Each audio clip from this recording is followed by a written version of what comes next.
तो दोस्तों, welcome to my new video. पिछले 1 डेढ़ साल से टेस्ट क्रिकेट में जो टीम इंडिया की हालत है ना, वो किसी से छुपी नहीं है।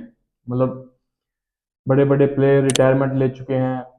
उससे पहले भी जो न्यूजीलैंड सीरीज में हुआ था इंडिया के साथ, वाइट वॉश अपने ही घर पर 12 13 सालों के बाद हम सीरीज हारे थे। सिर्फ सीरीज नहीं हारे, मतलब वाइट वॉश कर दिया न्यूजीलैंड ने, हमें बिल्कुल आउटप्लेड कर दिया था, कोई मौका ही नहीं दिया हमें। और उस सीरीज के बाद से कई खिलाड़ियों के करियर खत्म हो गए, जिसमें रोहित शर्मा थे, विराट कोहली थे, रविचंद्रन अश्विन थे।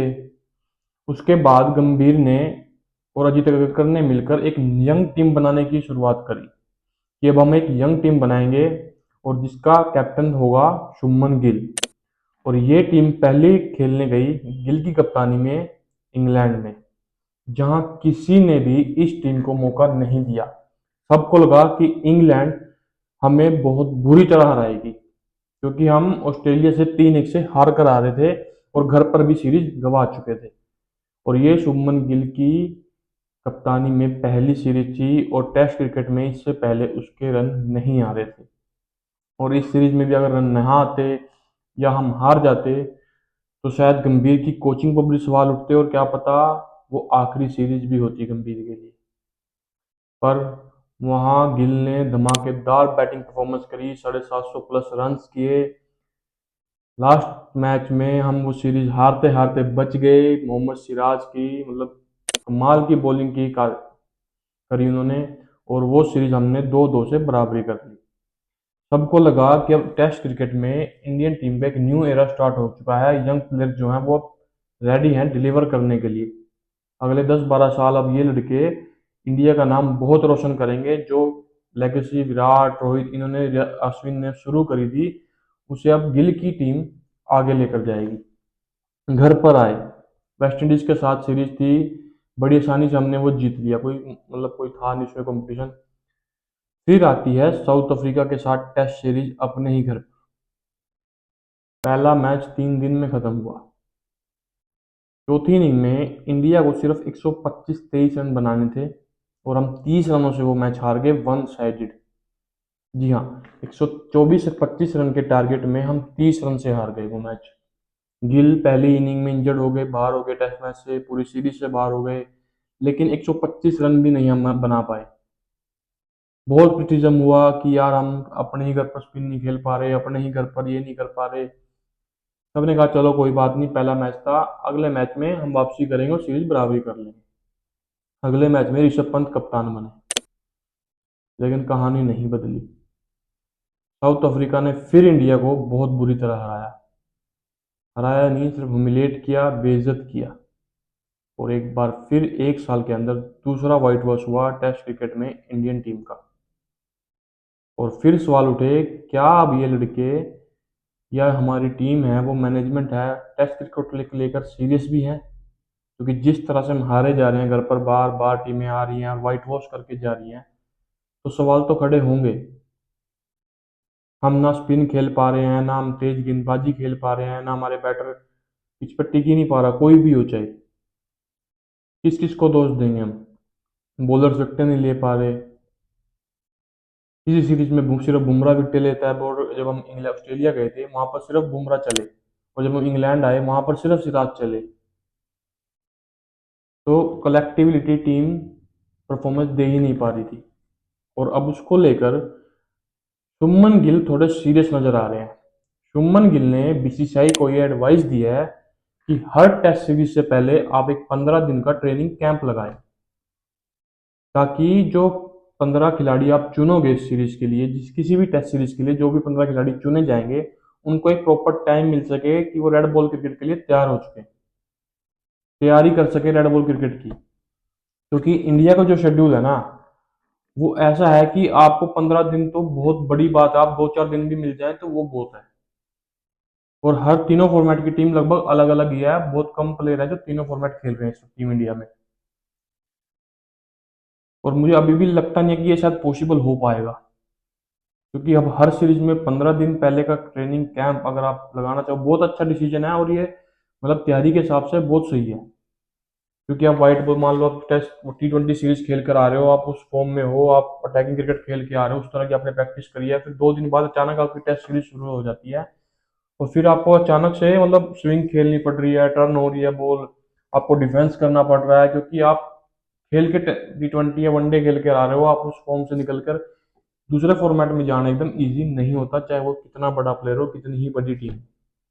और दूसरी बड़ी टीमें यही करती हैं, चाहे इंग्लैंड हो, मतलब ऑस्ट्रेलिया हो, वो हर टेस्ट सीरीज से पहले अपने कैंप लगाती हैं, जो भी बड़ी सीरीज होती है उनकी, चाहे इंडिया के खिलाफ खेले, इंग्लैंड के खिलाफ खेले, और उस तरीके से वो अपनी तैयारियां करती है। तो ये जो सजेशन दिया है गिल ने, मतलब बहुत अच्छा सजेशन है वो, और ये दिखा भी रहा है कि वो अब सीरियस है टेस्ट क्रिकेट को लेकर। अगर उन्हें कप्तानी दी गई है तो वो चाहते हैं कि वो उस कप्तानी को, जिम्मेदारी को, उस जिम्मेदारी को बखूबी निभाएं।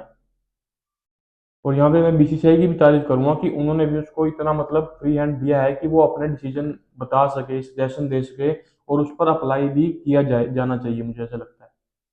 क्योंकि अगर आपका कैप्टन आपको बोल रहा है कि हमें ये चीज़ चाहिए, तो मुझे नहीं लगता बीसीसीआई उससे मुकरेगी या मना करेगी, क्योंकि जिस तरह की हमारी इस वक्त कंडीशन है टेस्ट टीम की, वो बहुत अच्छी नहीं है। और हम अपने घर पर स्पिन के खिलाफ तो बिल्कुल ही एक्सपोज हो चुके हैं, और इंडिया की जो नेक्स्ट सीरीज है जुलाई 2026 में, वो श्रीलंका के अगेंस्ट है।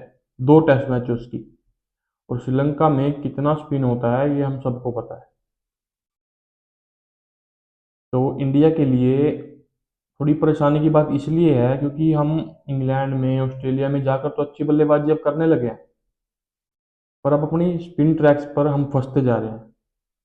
आपको याद होगा कुछ समय पहले जब बांग्लादेश के हम गए थे सीरीज खेलने, वहां पर भी हम फंस चुके थे एक बार टेस्ट मैच में। वो श्रेयस अय्यर और अश्विन ने 6-7 विकेट गिर चुकी थी, बहुत कम लो टोटल चेस कर रहे थे, लेकिन उन्होंने आगे 30-30, 35-35 रन बनाए तो हम वो मैच जीत पाए। स्पिन अब हमारे बैट्समैन नहीं खेल पाते, और ये एक हार्श रियलिटी है। और जो अच्छा खेल पा रहे हैं उनको पॉलिटिक्स कह लो, फेवरेटिज्म कह लो, किसी भी कारण से टीम में नहीं रखा जा रहा, चाहे वो सरफराज खान हो, चाहे वो ऋतुराज गायकवाड़ हो। ये लोग अपनी टीम में जगह बना ही नहीं पा रहे, जो डोमेस्टिक क्रिकेट में धमाल जिन्होंने मचा रखा है, लगातार परफॉर्मेंस दे रहे हैं। जो ऋतुराज गायकवाड़ को तो वनडे में सेंचुरी के बाद भी उसको स्क्वाड में ही नहीं रखा गया। मतलब क्या थॉट प्रोसेस है सिलेक्टर्स का, टीम मैनेजमेंट का, किसी को कुछ समझ नहीं आ रहा। जब से गंभीर, अगरकर, मतलब ये एरा स्टार्ट हुआ है, कुछ भी क्लैरिटी किसी भी प्लेयर को नहीं है। सब डर डर के खेलते हैं आप। मुझे तो वैसा लग रहा है थोड़े टाइम बाद सब सिर्फ अपने लिए खेलें कि भाई मैं अपने रन मार दूं, मेरी जगह कंफर्म हो जाए, जीत तो वैसे भी नहीं रही। और वही होता दिख रहा है मुझे। तो मतलब गिल ने जो सजेशन दिया है सबको बहुत अच्छा लगा है, बीसीसीआई भी मुझे लगता है उस पर अप्लाई करेगी। पर ये क्या हर सीरीज से पहले हो पाएगा? क्योंकि इंडिया का जो शेड्यूल रहता है वो बहुत टाइट रहता है, आपको हर सीरीज से पहले इतना टाइम नहीं मिल पाएगा कि आप 15-15 दिन का कैंप लगा सको। क्योंकि इंडिया के सिर्फ 3 टेस्ट सीरीज है शायद इस साल।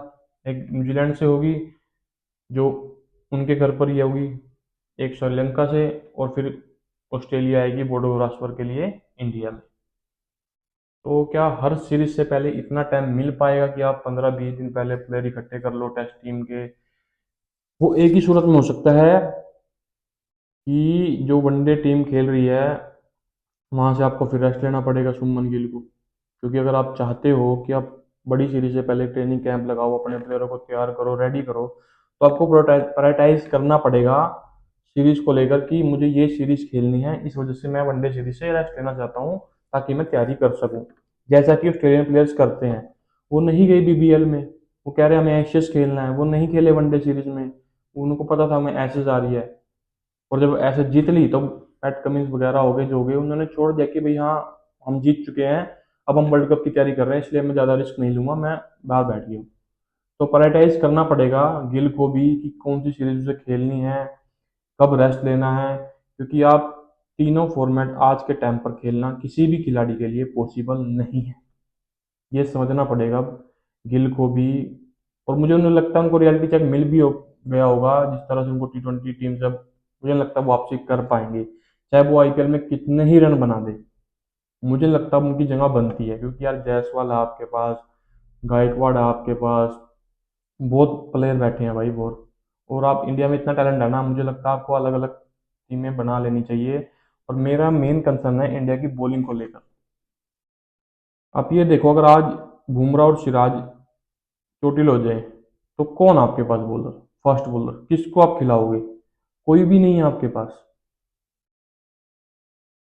मतलब ये थोड़ा कभी कभी बहुत चिंता का विषय है कि अगर बुमराह एक सीट, क्योंकि ये दोनों इकट्ठे कभी चले ही नहीं। आपने कभी नोटिस नहीं किया होगा कि ये दोनों इकट्ठे कभी चले होंगे। बॉर्डर गवास्कर में जब ऑस्ट्रेलिया गए थे, वहां पर बुमराह ने आतंक मचा रखा था, डरे पड़े थे वो चीज वहां पर। और इंग्लैंड में सिराज ने। और अगर ये किसी सीरीज में दोनों ही इंजर्ड हो गया, नहीं खेल पाए किसी भी रीजन से, तो आप किसको खिलाओगे? आप प्रसिद्ध कृष्णा के भरोसे सीरीज जीत सकते हो? नहीं। आप मुकेश कुमार को लाओगे टीम में? किसको लाओगे? आपके पास कौन से फास्ट बॉलर आपने तैयार कर रहे हो पीछे से, जिसको आप कह सको कि यार ये हमारे 6-7 बॉलर हैं जो बुमराह और सिराज के अलावा हमें परफॉर्म करके देंगे, हमें मैच जिता के देंगे। तो मुझे लगता है शुभमन गिल को इस चीज पर भी थोड़ा ध्यान देना चाहिए कि अपने फास्ट बॉलर्स तैयार करें। स्पिनर्स आपको मिल जाएंगे, बहुत है इंडिया में। अभी कुलदीप भी बाहर बैठा है, सुंदर है, जडेजा खेल रहा है, अक्षर पटेल हैं बहुत स्पिनर। पर फास्ट बॉलिंग इंडिया के लिए थोड़ा कंसर्न होगा, क्योंकि मुझे नहीं लगता शायद 2027 के बाद या 28 के बाद, मोस्ट प्रोबेबली 2027 तक ही बुमराह खेलेंगे, जिस तरह की उनकी फिटनेस रहती है जो भी है। पर अब हमें उनसे आगे भी तो सोचना पड़ेगा ना। आपको और 5-6 बॉलर ऐसे चाहिए, फास्ट बॉलर, जो आपको सर्व कर सके अगले 5 साल 10 साल तक। तो जो भी गिल ने सजेशन दिया, मुझे लगता है बीसीसीआई उनको मान लेगी। और जो श्रीलंका सीरीज से पहले ये अप्लाई भी होगा कि एक ट्रेनिंग कैंप लगे 15-20 दिन पहले, पूरी एक टेस्ट टीम को इकट्ठा किया जाए, रेड बॉल का थोड़ा मतलब उनको फील दिया जाए कि हाँ आप तैयारियां करो, क्योंकि आईपीएल के बाद ही जाएंगे लगभग। तो देखते हैं अब क्या रहेगा। जुलाई में टेस्ट सीरीज है, उससे पहले तो अभी तक सजेशंस ही हैं जो भी हैं, बातों में ही है जो भी होगा अभी तक। तो जब सीरीज स्टार्ट होगी 1 महीने पहले या 15-20 दिन पहले, तभी पता चलेगा कि क्या होगा क्या नहीं होगा। क्या बीसीसीआई ने उनकी एडवाइस मानी है, या फिर गिल की चलती भी है या नहीं, या फिर वो एक सिर्फ एक रबर स्टैम्प कैप्टन है कि भाई हाँ डमी कैप्टन। देखते हैं। पर उससे पहले तो यही है कि अगर T20 वर्ल्ड कप इंडिया नहीं जीता तो मुझे नहीं लगता गंभीर एज ए कोच कंटिन्यू भी कर पाएंगे। तो ये भी एक सवाल है। तो सब कुछ डिपेंड करेगा इस वर्ल्ड कप पर। अगर वो जीत जाते हैं हम, जो कि हमें जीतना चाहिए क्योंकि बहुत स्ट्रॉन्ग टीम है हमारी, तो मुझे लगता है गंभीर भी कंटिन्यू करेंगे। वरना मुझे लगता है बीसीसीआई उनके साथ कंटिन्यू करेगी। तो देखते हैं क्या रहता है इस वर्ल्ड कप में। तब तक आप देखते रहिए मेरी वीडियोस, लाइक कीजिए, सब्सक्राइब कीजिए। बाय।